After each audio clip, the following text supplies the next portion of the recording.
أعوذ بالله من الشيطان الرجيم. بسم الله الرحمن الرحيم. هل أتاك حديث الغاشية؟ وجوه يومئذ خاشعة عاملة ناصبة تصلى نارا حامية تسقى من عين آنية ليس لهم طعام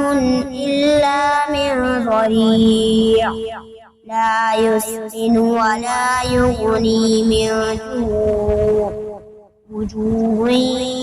يومئذ ناعمة لسعيها راضية في جنة عالية لا تسمع فيها لاغية فيها عين جارية فيها سرر مرفوعة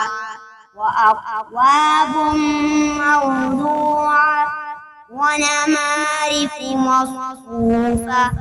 وزرابي مبثوثة أفلا ينظرون إلى الإبل كيف خلقت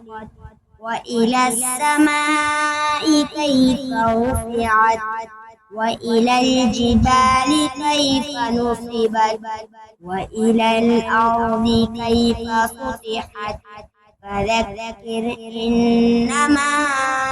أنت مذكر